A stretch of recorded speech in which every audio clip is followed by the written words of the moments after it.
สบายดีทุกคนเนาะมื้อนี้สิพามาติดยางเนาะเดี๋ยวสิพามาเบิ่งว่ามืออาชีพเขาติดยางกันแบบใดเนาะข่อยก็ติดเป็นอยู่แต่ว่าบ่ไหวหั่นนะเดี๋ยวสิพามาเบิ่งว่าเขาจะติดกันแบบใดเนาะเดี๋ยวไปเบิ่งกันนี่มาเบิ่งเพิ่นตัดเอากิ่งพันธุ์เนาะ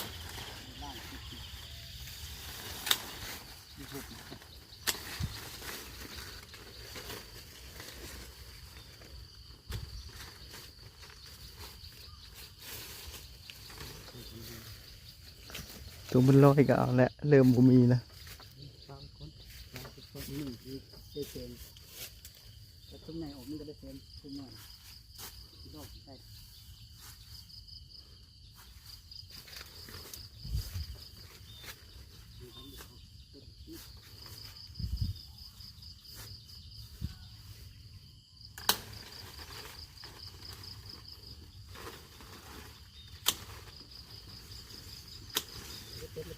ต้นยางที่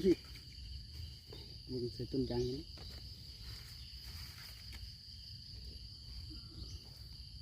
ผมมันจะเปลือกบางมันจะตัดวันคอยชุดแหละ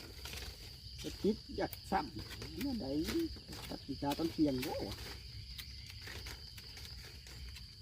ตัดปีกาต้นเทียนมีส่วนกันแล้วทำง่ายจริงมียางมันออกห้อนว่าแล้วที่ของมันเนาะ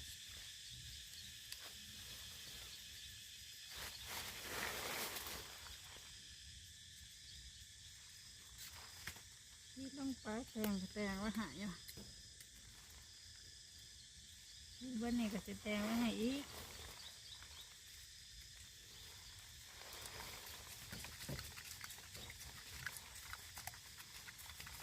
มีกาวติดอยู่ก้านตรงนี้ไม่ตกยืนจะกินแล้วน้องบอลต้นติดไหลกันนะ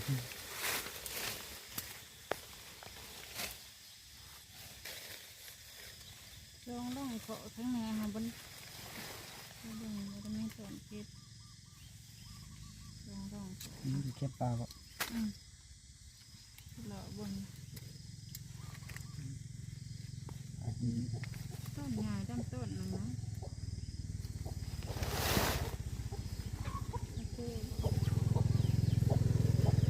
คิดเรื่องอะไรอย่างนี้นี่กินกาวจ้าไม่ลงหาอึดเลย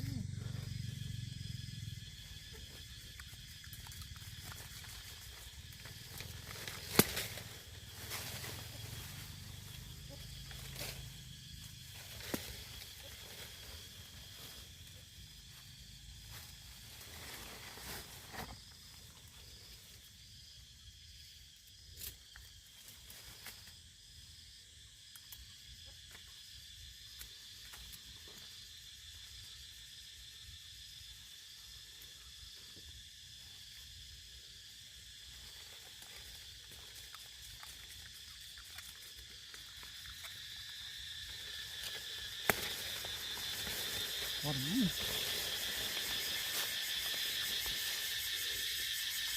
ได้ยานี่จังสิละดาวกระติกมันก็เป็นอะไรเป็นอะไรดี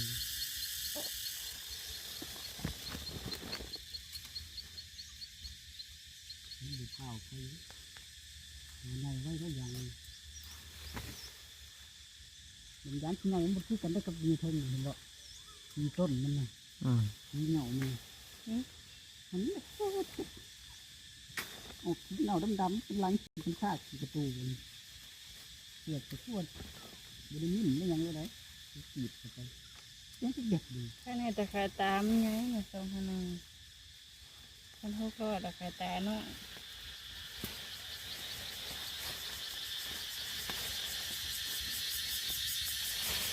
คือยางเกี่ยวยังฝนตี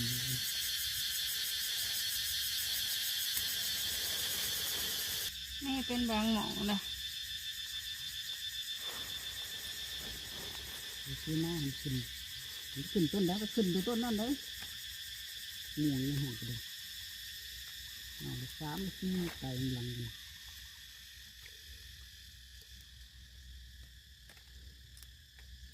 เ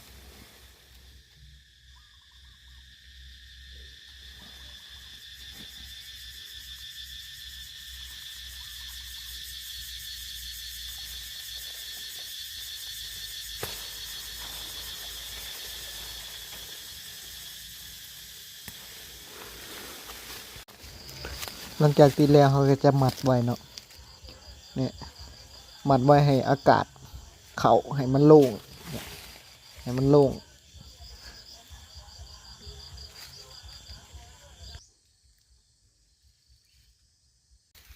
ตัวนี้คือติดได้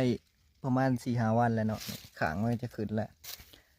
ที่มัดจุกนี่เขาจะมัดไว้ประมาณ15 วันเขาก็ตัด หลังจากติดได้ประมาณ25-30 วันเนาะเขาก็จะเปิดเนี่ยกรีดทางหลังเนี่ยนี่เห็นไหมตัวนี้เปิดแล้วหมดติดสุดก่อนครับนี่เปิดไว้40 วัน40 วันเปิดไว้40 วันก็ได้แล้วเนาะหน้ายางจะแก่สมบูรณ์เลยเนี่ย40 วันเขาก็จะถอนได้เนาะสามารถถอนได้นี่หน้ายางจะแก่สมบูรณ์เลยสิมีประมาณนี้